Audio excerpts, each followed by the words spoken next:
Urdu interesting stories. आलतू जलालतू आय बला को टालतू, आलतू जलालतू आय बला को टालतू।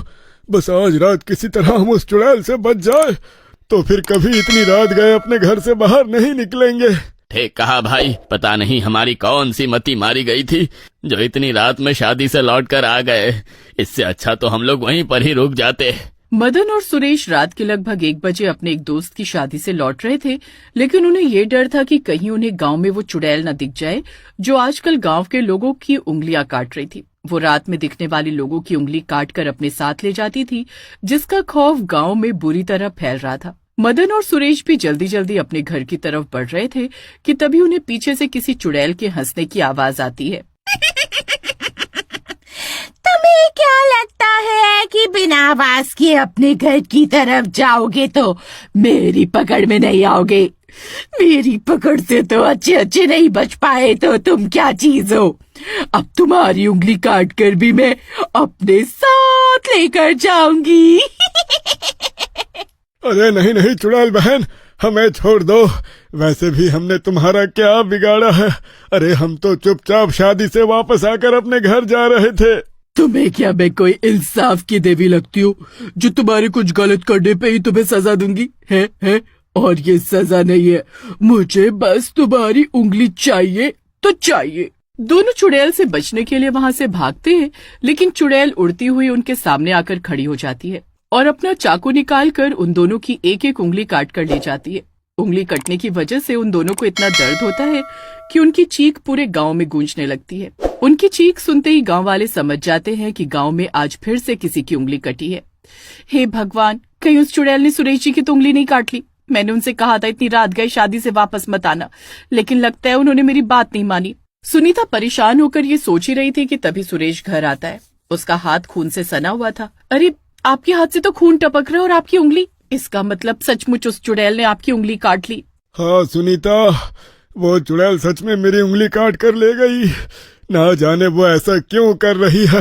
तुम्हें पता है कल रात को निर्मला भाभी की तबीयत कितनी खराब थी, लेकिन चुड़ैल की डर की वजह से वो उन्हें अस्पताल भी लेकर नहीं जा पाए। ऐसे तो ये चुड़ैल सबका जीना दुश्वार कर देगी। हमें सरपंच जी से इस बारे में बात करनी होगी। अगले दिन सब लोग इकट्ठे होकर सरपंच जी के पास जाते हैं। गांव की सरपंच विभा नाम की एक औरत थी, जिसके पति के देहांत के बाद उसे गांव की सरपंच बना दिया गया था। देखिए, मैं आप सबकी परेशानी समझ रही हूँ, लेकिन भला मैं एक चुड़ैल का सामना कैसे कर सकती हूँ? गांव की सड़क खराब होती या आप लोगों को किसी और चीज की मदद की जरूरत होती तो मैं जरूर आपकी मदद करती, लेकिन चुड़ैल के मामले में तो मैं कुछ भी नहीं कह सकती। लेकिन सरपंच जी, आप गांव की सरपंच है, अगर आप खुद उसका निवारण नहीं कर सकती तो कोई ना कोई उपाय तो सुझाइए ना। देखो सुनीता, इसका निवारण तो कोई तांत्रिक बाबा या कोई पंडित जी कर सकते हैं। मेरी पहचान में एक तांत्रिक बाबा है, मैं उनसे बात करती हूँ। वो गांव में आकर गांव का मुआयना करेंगे। विभा तांत्रिक बाबा के पास जाकर उन्हें सारी बात बताती है। अगले दिन तांत्रिक बाबा गांव में आते हैं। तांत्रिक बाबा से बात करने के लिए गांव के सब लोग गांव के बीच बने चौक में इकट्ठा होते हैं। तांत्रिक बाबा, अब तो हमने आपको चुड़ैल के बारे में सब कुछ बता दिया, अब आप ही उससे हमारा छुटकारा करवाइए। अभी तक वो गांव के 20 लोगों की उंगलियां काट चुकी है और अगर अभी भी उसे नहीं रोका गया तो ना जाने वो कितने और लोगों की उंगलियां काट डालेगी। तुम बिल्कुल भी चिंता मत करो बेटी, मैं आ गया हूँ ना, तो उससे तुम्हें छुटकारा जरूर दिलवा दूंगा। आज रात को मैं गाँव में पहरा दूंगा।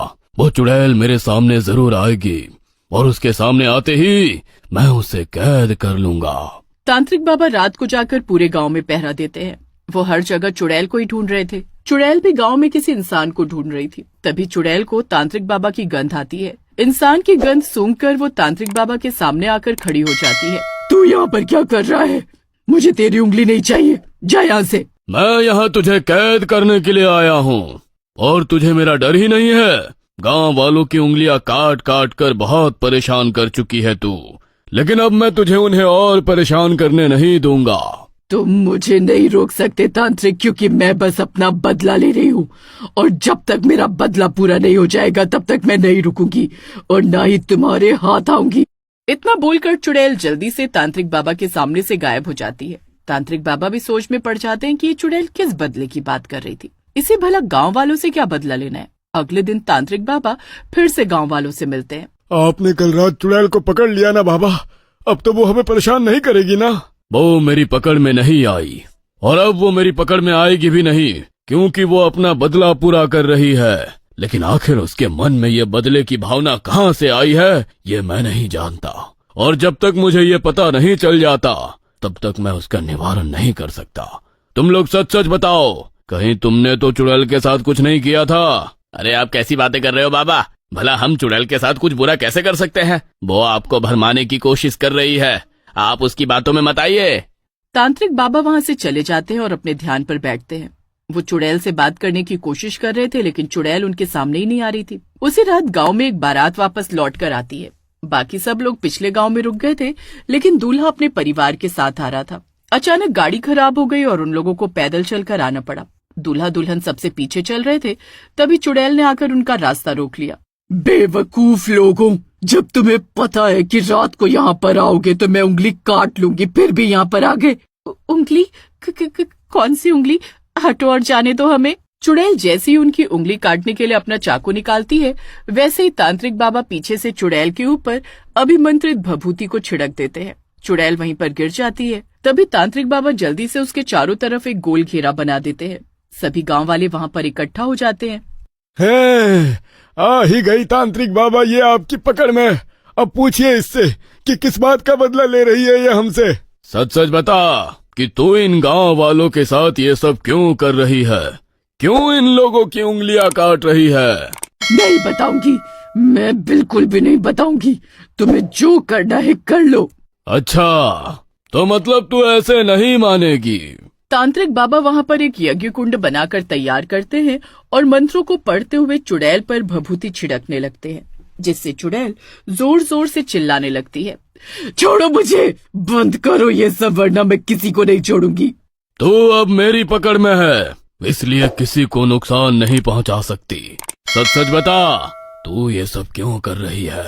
वरना हमेशा के लिए तुझे कैद करके ले जाऊंगा। कैद होने की बात सुनकर चुड़ैल डर जाती है और तांत्रिक बाबा के सामने सब कुछ सच सच उगलने लगती है। ठीक है, मैं सब कुछ बताती हूँ, लेकिन मुझसे एक वादा करो कि सच जानने के बाद तुम्हें मेरी मदद करनी होगी। जब तक मुझसे वादा नहीं करोगे तब तक मैं तुम्हें कुछ नहीं बताऊंगी। ठीक है, मैं तुमसे वादा करता हूँ कि मैं तुम्हारी मदद करूंगा, लेकिन उससे किसी को कोई नुकसान नहीं पहुंचना चाहिए। ठीक है, अगर तुम मेरी मदद करोगे तो किसी को कोई नुकसान नहीं पहुंचेगा। इस गांव में जो पीपल का पेड़ है, मैं अपने भूतपति के साथ वहां पर रहती थी। एक दिन मेरा भूतपति सांप बनकर मुझे नए नए करतब करके दिखा रहा था। तभी कुछ गांव वालों ने उन्हें देखा और मार डाला। अगर मुझे उन्हें जिंदा करना है तो 100 इंसानी उंगलियों की बलि चढ़ानी होगी। इन गांव वालों की वजह से ही मेरे भूतपति की मौत हुई, तो उन्हें जिंदा करने के लिए इन्हें कीमत तो चुकानी पड़ेगी ना। देखो, मैं मानता हूँ कि तुम्हारा पति मारा गया, लेकिन इसमें गांव वालों की गलती नहीं। उन्होंने तो बस अपनी सुरक्षा के लिए ऐसा किया। इसका मतलब ये नहीं कि तुम गांव वालों के साथ ऐसा करो।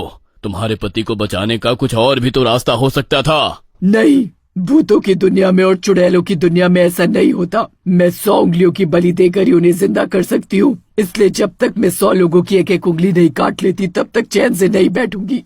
तुम्हें ऐसा कुछ भी करने की जरूरत नहीं है। तुमने मुझसे माफी मांगी थी ना, तो मैं तुम्हारी मदद करूंगा। तुम्हें इनकी उंगलियां काटने की कोई जरूरत नहीं है। मैं अपने मंत्रों की शक्ति से तुम्हारे पति को वापस ले आऊंगा, लेकिन तुम्हें मुझसे वादा करना होगा कि फिर कभी इन लोगों को परेशान नहीं करोगी।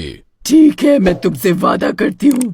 तांत्रिक बाबा अपने मंत्रों की शक्ति से यज्ञ करते हैं और चुड़ैल के पति भूत को वापस जिंदा कर देते हैं। चुड़ैल अपने भूत पति के साथ खुशी खुशी वहां से चली जाती है और हमेशा के लिए गांव से उंगली काटने वाली चुड़ैल का आतंक खत्म हो जाता है।